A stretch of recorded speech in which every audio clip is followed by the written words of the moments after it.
Lo que yo considero es que hay que hacer, para hacer un análisis, para saber si una persona puede llegar a matar o no, como mínimo es no dejar, al menos durante un periodo de unas horas, a esa persona suelta.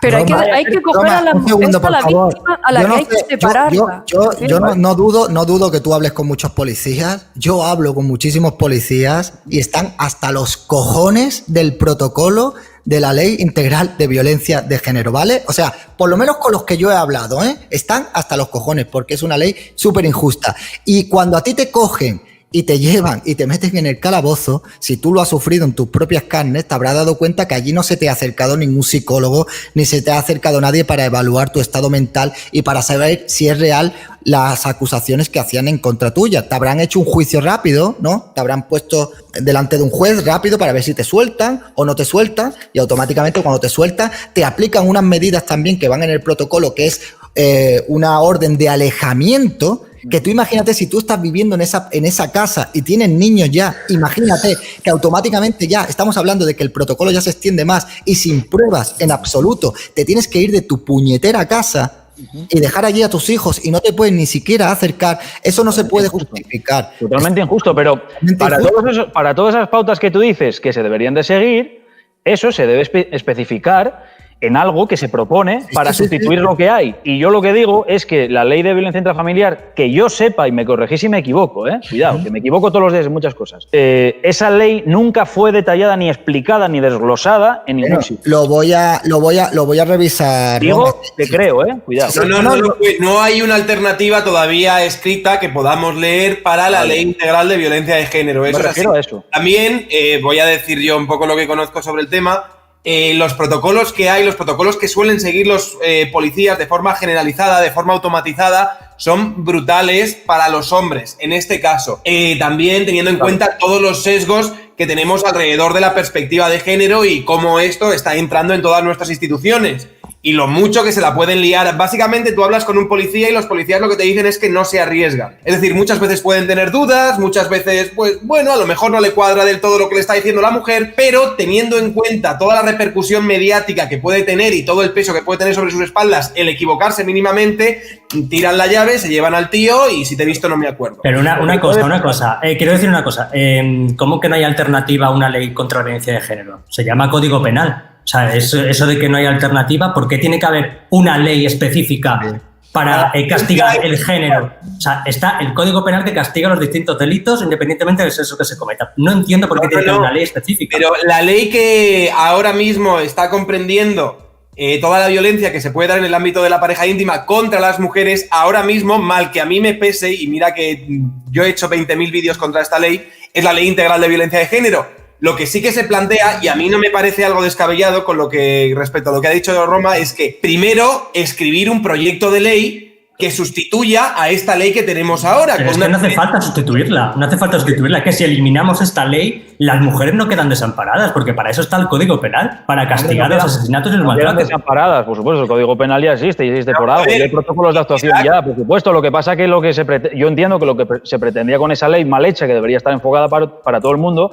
es reforzar respecto a unos protocolos más estrictos en el ámbito ámbito doméstico. Pero es que para eso no hace falta una ley, una ley específica. Para eso se pueden agravar el Código Civil, o sea, el Código Penal se puede agravar las penas. Es que no hace falta hacer ninguna ley. Y si se hiciera, y yo estoy de acuerdo con eso, pero debería de plantearse. Claro, pero es que el problema es que esto es una ley ideológica. No se ha planteado en términos de agravar penas, se ha planteado en términos ideológicos. Eso es pero yo si quiero, por ejemplo, terminar con esa ideológica, debería de plantear una alternativa y decir, hay que terminar con esta ideología, con este chiste. A ver, la ley de violencia intrafamiliar no se supone que sí que iba a regular este tipo de cosas, porque las personas, es cierto que las personas que viven en una misma familia, pues como pueden ser niños, ancianos, etcétera, yo por eso digo que hay que hacer ciertas casas de acogida para las víctimas de este tipo que puedan ir allí y sentirse seguras mientras está la cosa en proceso, en lugar de meter al supuesto agresor en el calabozo, ¿no? Pero lo que se está hablando aquí es de que no, o sea, esa ley integral de protección de la violencia intrafamiliar todavía no existe. O sea, hablan de ella, de que yo creo que existe la violencia doméstica. La solución no es extender una ley injusta a los dos sexos. O sea, yo creo que esa no es la solución. Ahí está la cosa. Esa no puede ser una solución. Nadie dice que esa es la solución. Sí, no, lo que ha propuesto Vox, que no sé si lo habrá hecho en una proposición de ley o tal, pero lo que yo tengo entendido es que lo que quieren hacer es que haya protocolos, esos protocolos que dice Roma o que decís vosotros, que esos protocolos también sean para los hombres. Por ejemplo, vuelvo a repetir otra vez, el número de atención a hombres maltratados que hay en Andalucía, para que tú no estés desamparado ante esa violencia que también existen de las mujeres a los hombres. Al igual que tampoco estén desamparados cuando exista violencia de una persona, de un familiar a un anciano, por ejemplo. No creo que Vox lo que esté promoviendo es que los protocolos que ahora se aplican con las mujeres se extiendan a todos los miembros de la familia. Yo quiero creer que eso no es así. Sí que estaría bien que lo dejaran claro, pero estoy convencido de que eso no es así, porque yo creo que si luchan... No, que tiene razón, que no es así. No están proponiendo vamos a extender la ley de violencia de género a todo el mundo. Claro, estaremos de acuerdo en una cosa, en que la protección que se está, por ejemplo, dando al hombre, que es bajo el Código Penal de violencia doméstica, es insuficiente, ¿no? Muy insuficiente.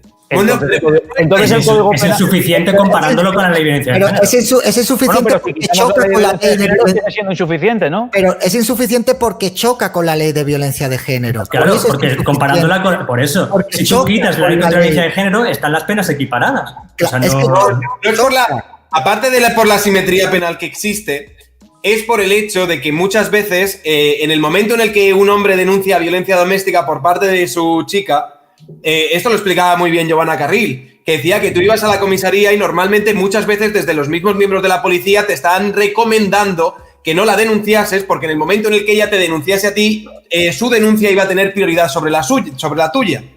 Entonces, ahí, cuando está diciendo Isaac Infoblog que chocan las dos leyes, no las dos leyes, pero la protección del hombre comparada con la protección de la mujer, sí. Es que chocan. Entonces, yo creo que lo ideal, esa es mi opinión, sería efectivamente hacer una ley integral de protección de violencia intrafamiliar, todo lo que tú quieras, en el que fuera de las ideologías, es decir, fuera de todo sesgo ideológico relacionado con la perspectiva de género, se intentase analizar el fenómeno de la violencia en el ámbito de la familia o en el ámbito de la pareja íntima de una manera objetiva, como lo hacen en otros países, donde también analizan el fenómeno de la violencia dentro de la pareja de mujeres hacia hombres y remarcan las especificaciones diferenciales que tiene con respecto a la de las mujeres. Y eso es algo que aquí, vamos, en el momento en el que tú quieras hablar de hacer un estudio o de ver cómo afecta diferente esta violencia dentro del ámbito, se te echan encima. Todo el lobby feminista que existe ahora mismo en España, que es muy fuerte y es muy obeso, se te echa encima y no puedes hablar de eso. Sergio, me gustaría plantearos una pregunta.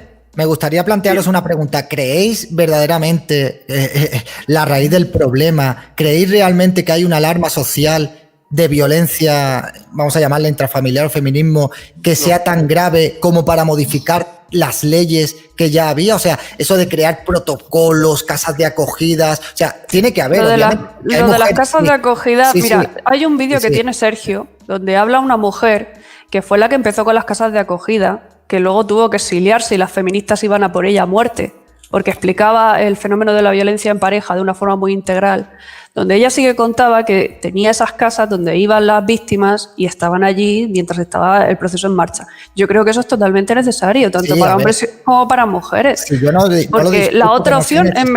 No discuto que no sea necesario. Digo que si realmente es un problema tan grave en nuestra sociedad, cuando vivimos en uno de los países con las tasas de delincuencia más bajas y de agresiones y de crímenes, o sea, yo creo que todo tiene que ampararse y todo tiene que regirse por un código penal y tiene que albergar todas las necesidades sociales. Pero, o sea, ahora mismo tenemos problemas sociales de una delincuencia mucho más grande, por ejemplo, pues yo qué sé, podemos hablar de carteristas en las grandes ciudades y tal. Hay que modificar las leyes porque, o sea, y no voy a decir... A ver, quien crea que esta ley se ha creado con fines de protección de la mujer es absurdo. O sea, es una ley que se ha creado exclusivamente para para formar redes clientelares. Es para lo único que se ha hecho esta ley. Ese es el problema. Un segundo, chicos, creo que Inocente Duque quiere decir algo. Yo, no, estoy viendo un vídeo de YouTube ahora mismo. Ese es el problema, que creo que estamos discutiendo por un problema que realmente... A ver, el problema es que se ha sobredimensionado, se ha tergiversado. O sea, no, evidentemente. Tenemos un problema de violencia, pero no... O sea, que ese no sea el principal problema de España, estamos de acuerdo. Claro. Pero que tiene que haber protocolos de atención a víctimas de violencia en el ámbito doméstico, también es así. No es algo que tengamos en España y tal, es algo que tienen todos los países del mundo. A lo mejor deberíamos copiar o mirar unos protocolos de atención que abarquen a un espectro más amplio que el que tenemos en España. ¿Qué rollo? Mujeres. Pero es que, a ver, al existir el delito de violencia doméstica, yo creo que deben existir ya unos protocolos de actuación en la violencia doméstica. ¿No? Pregunto, yo no lo sé, eso que lo diga un abogado, pero imagino que si hay un delito de violencia doméstica, tiene que haber unos protocolos. Yo creo que ya había. Y existían antes de la ley contra la violencia de género. Con los menores venían los asistentes sociales y maltrataban a un menor y había un protocolo en el que le quitaban la custodia a los padres. Entonces la cuestión es ¿para qué ha servido esta ley? Simplemente para agravar las penas en cuestión del sexo. Fin. Y para crear redes clientelares. No hay más. Es que no hay más discusión. Sí. Y se acabó el programa. Ha terminado el debate, ¿sabes?